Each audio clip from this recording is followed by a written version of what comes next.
Here's a story you might not have heard. In 1946, President Harry Truman created a commission to make recommendations for how to reform higher education. After doing extensive research, the commission released a 6-volume report arguing that higher education was becoming increasingly important and should be accessible to everyone, regardless of age, background, or ability to pay.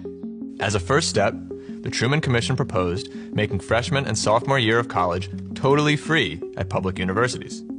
The commission also recommended offering grants to fully cover living expenses for students who needed them. And it recommended providing all of this on an inclusive basis, dismantling racial and religious exclusion, increasing women's enrollment, and creating more flexible admission standards to account for economic disadvantages. And that was all just supposed to be a first step.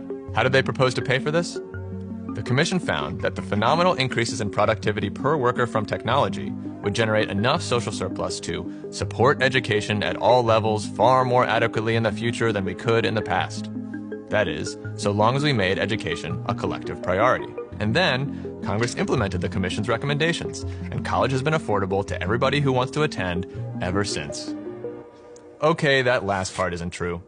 Actually, it's just the opposite today.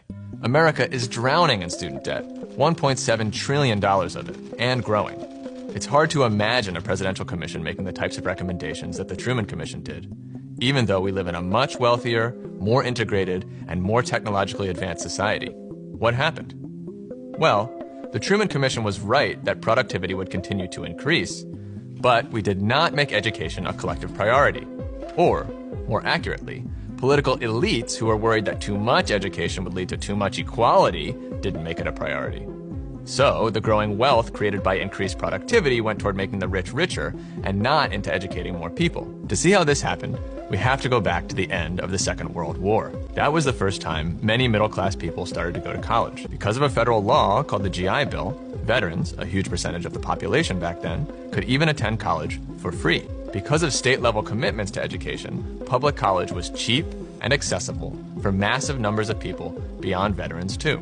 There were still deep inequalities, but college was no longer just a training ground for the rich. With universities opening to more people, feminists and the civil rights movement began to break down barriers. The increasing presence of working-class people, women, and people of color on college campuses made them centers for political and social dissent.